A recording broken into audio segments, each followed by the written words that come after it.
what's going on in our sky over Las Vegas?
Seconds to go.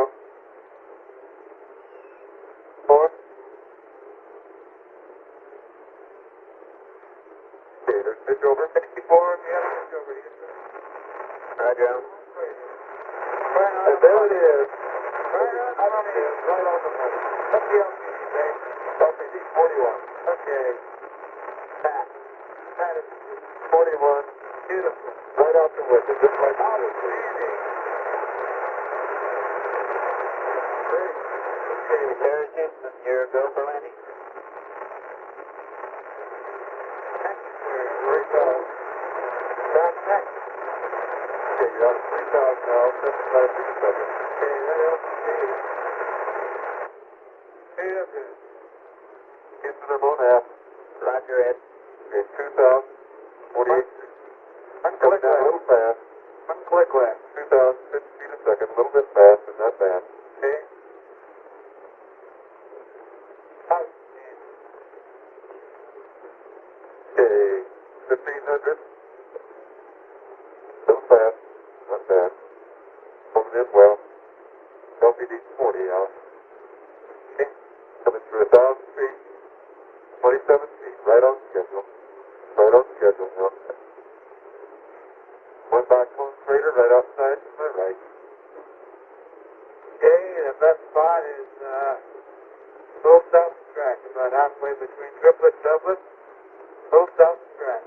Okay. About 60 meters. And it looks good from here. Looks good from here.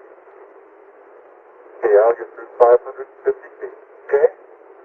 16 feet per second, 500 feet, 50 feet per second. That's good. Your fuel is good at 10%.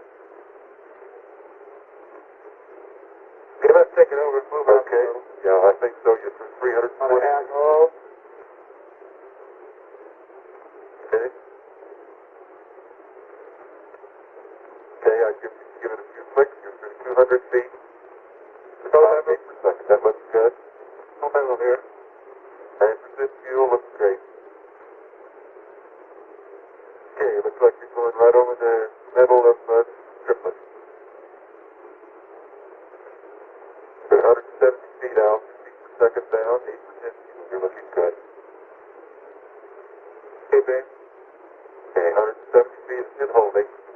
1 foot per second down. Want to speed it up a little bit. Okay, I'm going to move forward. Okay.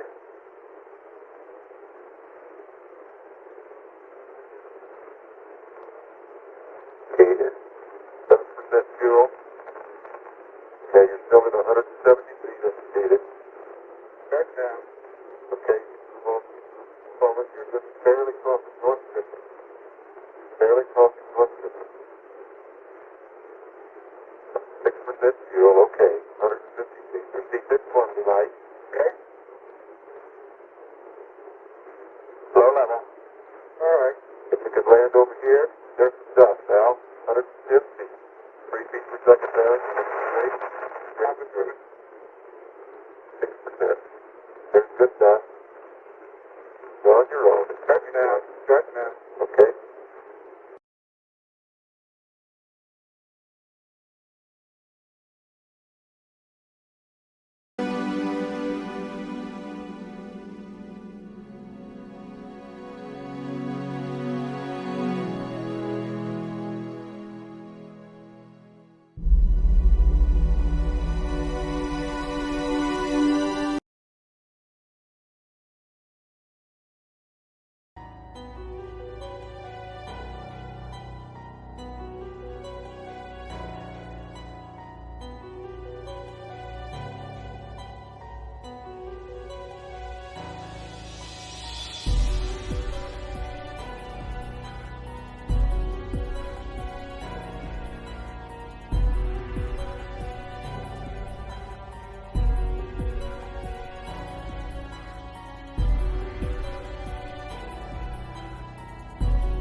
there is abundant evidence that we are being contacted, that civilizations have been visiting us for a very long time, that their appearance is bizarre from any kind of traditional materialistic Western point of view, that these visitors use the technologies of consciousness. They use toroids, they use co-rotating magnetic disks for their propulsion systems. That seems to be a common denominator of the UFO phenomenon, and how they can work, manipulate time and space locally so that they can have their own anti-gravity propulsion and their own field of energy that's isolated, gravitational field, electro-gravitational field that's different.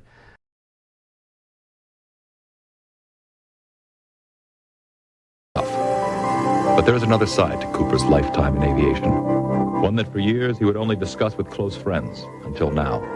It involves his personal encounters with UFOs.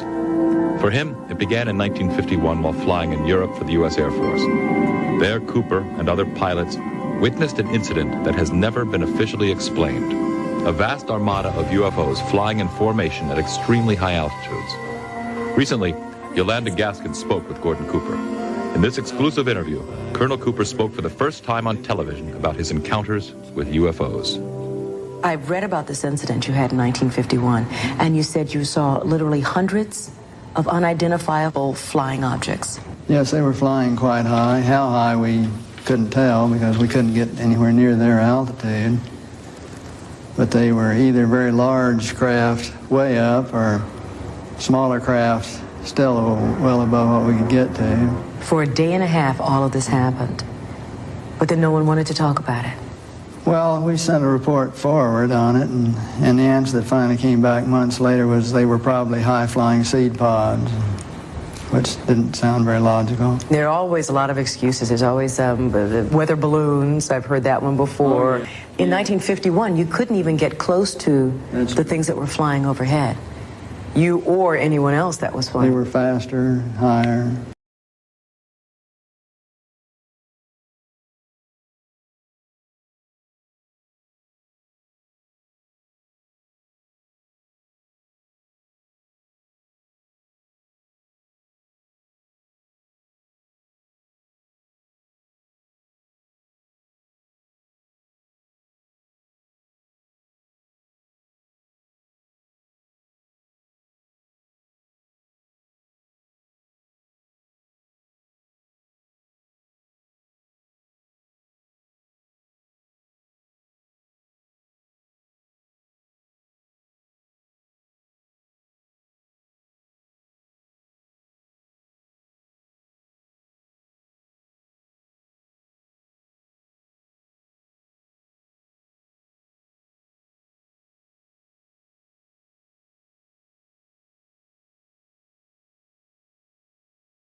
But sightings of UFOs weren't limited to the military.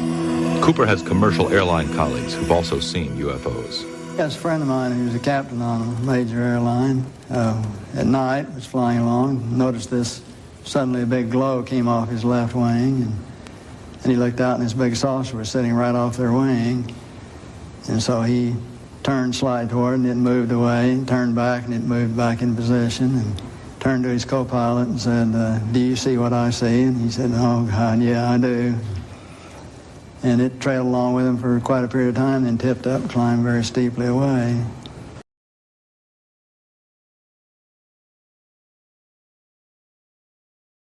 It's Gemini 7 mission, where they saw this glint of something metallic off in the distance. And he reported, and nobody had it listed on the ground, so he tried getting a picture of it, but the sun, unfortunately, was glinting off of it so bright. All you got is just a glint. There was no detail on what it was, but never any further sighting at all on it. Years later, Cooper approached the United Nations with a proposal for a committee that would explore the UFO phenomenon. All right, now tell me about the letter to the UN. Well, the letter to the UN was in conjunction with a meeting that I had with Kurt Waldheim and the Security Council of the UN. to try to encourage the UN to establish a committee to start comparing notes and data and information, and to really look into all of this from an unbiased, neutral point of view. Here's a quote from your letter. I believe that these extraterrestrial vehicles and their crews are visiting this planet from other planets and are obviously a little more advanced than we are here on Earth. And are you saying that's exactly why governments have been trying to keep this information private, because of that obvious advancement? Very possibly, right.